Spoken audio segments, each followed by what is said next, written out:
Not long ago, one of our advisors at Bob Clements International was working with a dealer in the service department. They were in the process of changing over their service processes so that their service department could become a mean, lean, money-producing machine. And in the midst of this change, our advisor asked this person to start moving some of the things off of his plate to someone else's plate, specifically the service manager. The owner was doing all of these things that should have been the service manager's responsibility. Now, this owner really was struggling to give over control. And when this advisor asked why that was, he said, because it's just easier if I do it myself. You've probably heard that before too. Maybe you've said it. Maybe you've said it today. It's just easier if I do it myself. When we talk about delegation inside of your dealership, this is typically a conversation that sends chills up and down the spines of business owners and managers across America. And I get it, because there have been times inside of your dealership and probably outside that you have been delegated a task and it wasn't delegated at all. It was actually dumped on you. I also know that inside of your dealership, you as an owner or manager are juggling an endless amount of things every single day. You have all of these different hats on your head. You've got your marketing hat. You've got your IT hat. You've got your HR hat, and the list goes on and on and on. And my guess is that you didn't start your business because you were overly excited or passionate about any of those things. You didn't say, you know what? I'm going to open up a dealership because I love bookkeeping. No, you didn't say, I'm going to open up a dealership because I'm really passionate about creating a cohesive marketing plan. No, you didn't. You typically started your dealership because you either loved working on a product, fixing a product, or selling a product, and this became out of those things. And so inside of your dealership, there is no lack of things that you have going on that you have to find other people to take on. And I understand that in theory, that is so much easier than it is when you have push come to grind. Because when you look at the people on your team, it is no surprise that they have probably had a similar interaction with delegation. You have tried to delegate a task before to your people, and it has fallen flat on its face. And so you as an owner or manager have taken it back on with anger and frustration and said, you know, it's just easier if I do it myself.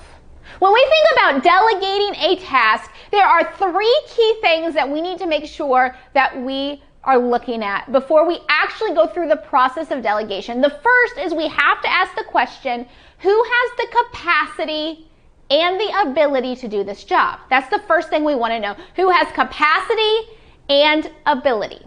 The second thing we need to know is, who do we trust?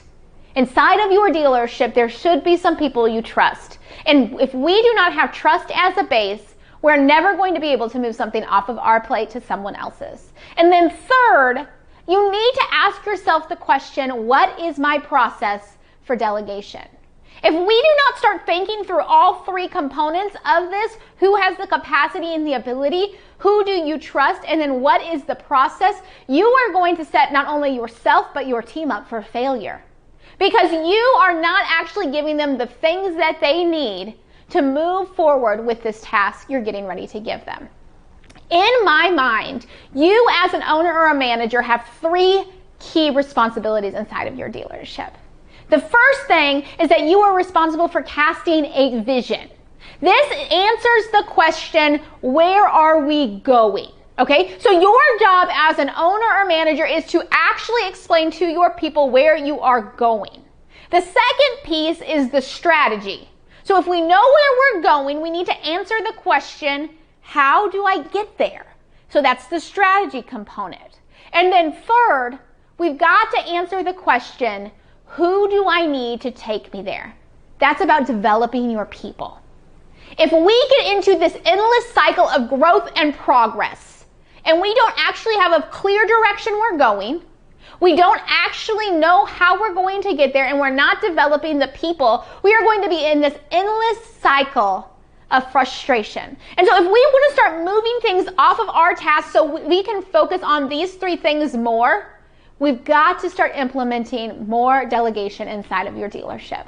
Now, I want to deal with the elephant in the room.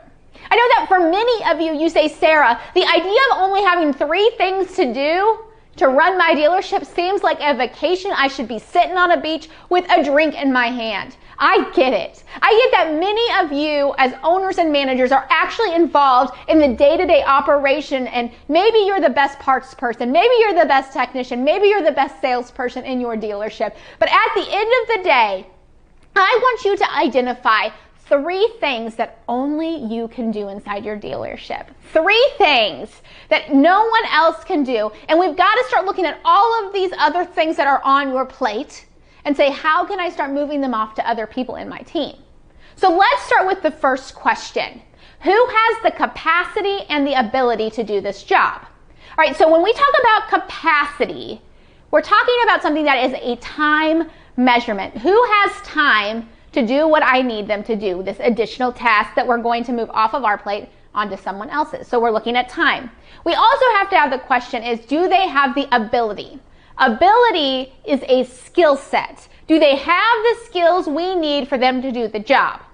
Now, when we think about capacity and we have somebody we feel like we can delegate a task to and they don't have capacity, we've got to ask ourselves a question. What can we move off of their plate and move on to someone else? This is kind of like we want to train them to be delegation ninjas, where they are constantly seeing what we're doing and they're implementing this in there. So if we have an incredible employee, a high-level employee that you trust, and you feel like they have the ability, the skills, but they don't have the time, we are going to find something on their plate we can move off of theirs to someone else so that we can utilize them.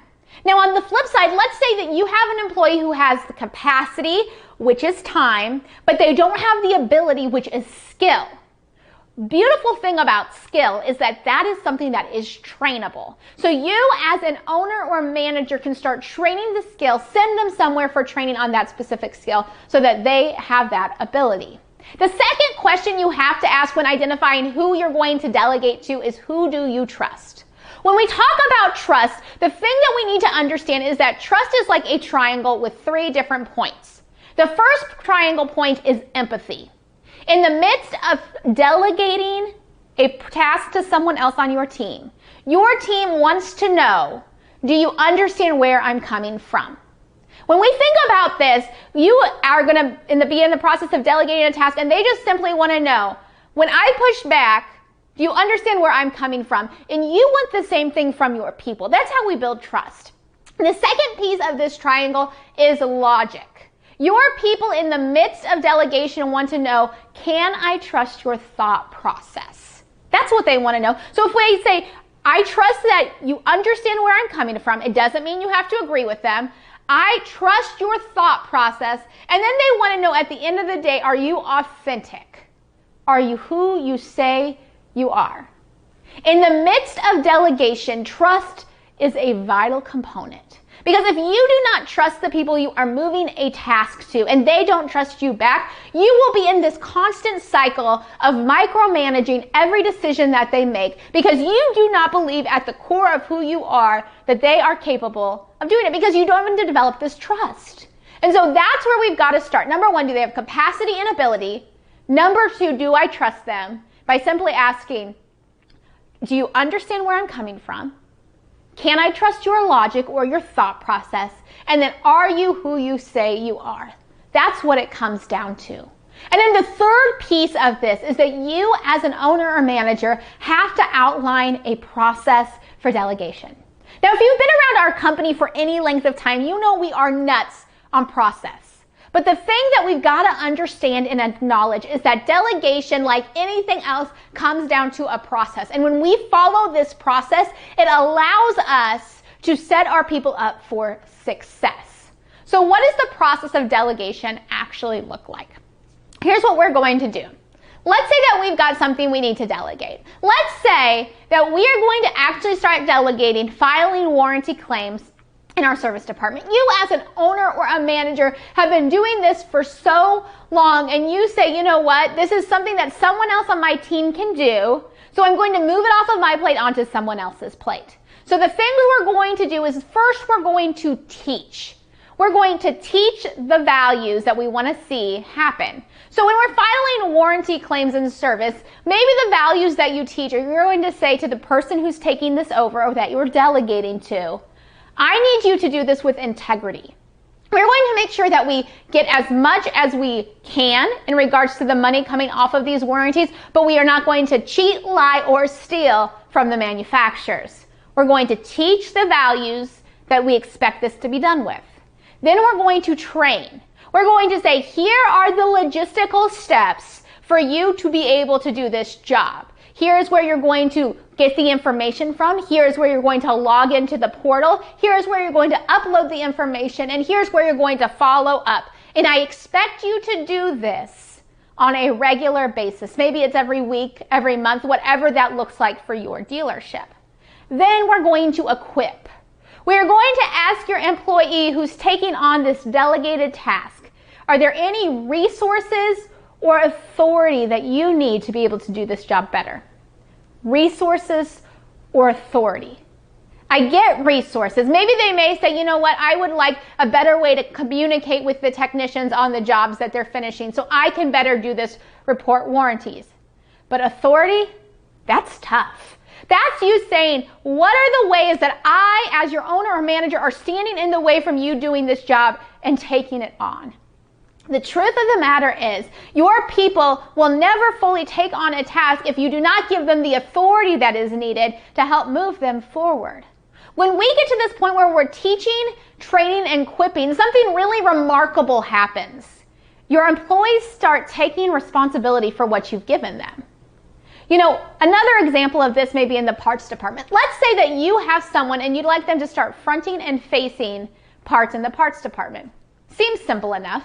So you're going to teach them the values. You're going to say, we front and face our products because we want every time a customer that comes into our parts department that they have a wow experience. They can see the labels, they know what the price is, and they feel like they're stocked full. All right? So we're going to teach the values. We want this to happen because we want our customers to have a phenomenal or a wow experience. Then we're going to train. We're going to say, if we want you to do this effectively, here's how you're going to front and face in the parts department. I need you to take all of the product and pull it forward.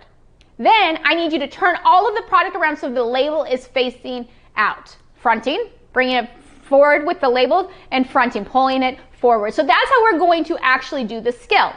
And then we're going to equip. The same question. Is there any resources or authority that you need to better be able to do this job? You know, in this situation, they may say, you know what, I really like a shop towel just to wipe off any ink or oil grease on here so that we can not have fingerprints. Maybe that's what it is. Maybe they say, you know what, I'd like the authority to make a decision on the time that this is done. I feel like it may be a better thing to do right at the end of the day versus in the middle of the day. Resources and authority. When we can set up our people to teach, train, and equip on the task, we are moving to a place where we are allowing them to take things off of our plate and take responsibility for them. I think the other thing that has to be mentioned here, though, with delegation, is that in the midst of delegation, 80% has to be good enough. What do I mean by that? With the exception of a few things where details are of the utmost importance, if an employee does a job, a delegated task, 80% as well as you do, it has to be good enough. Because when we are able to step out of the middle of that situation and allow them to take what they're doing and run with it, it fully comes off of your plate and it allows them to take it in stride. Now, that's the ideal situation where we're teaching and training and equipping our people. What actually happens inside of a dealership more often than not is that you are dumping tasks on people. You give them a task, you say, I need you to go front and face the cabinets in the parts department. And then you provide them feedback. You go, well, that really sucked. I can't believe you screwed that up so badly. I can't believe you didn't think through that like you needed to. You give a task and then you provide feedback. And then at the end of the day, you hold your employees responsible. Maybe in service, it looks like giving a task saying, I need you to file all of these warranties. And then you provide feedback. Man, I didn't realize that we had never been so low with warranties because you did it wrong. You give this feedback and it's typically negative. Do you know where we see most tasks dumped on employees? It's when you hire a new one. When you hire a new one, you go through this whole entire process to bring somebody new on in your dealership. You spend time, energy, and money to bring them in. And then you say, you know what, I want you to go be with Billy behind the parts counter. Billy doesn't really have a good attitude, but he's been here for 20 years, so just follow him around for a little bit. It'll be a great experience for you. And then 6 weeks later, you go, man, this new employee doesn't actually do what we've asked him to do. He has the same attitude as Billy, and he's complacent. I can't believe I can never find any good employees. No, what happened is that you just dumped an entire job on this person. You dumped an entire job on this person, and you expected for them to take responsibility, but at the end of the day, you're holding them responsible. If you want to move out of this endless confusion and frustration inside of your dealership and start actually moving tasks over to other people, it comes back to us saying, we are going to teach the values, we are going to train the skills, and then we are going to equip our people with the resources and the authority to do the job we've asked them to do.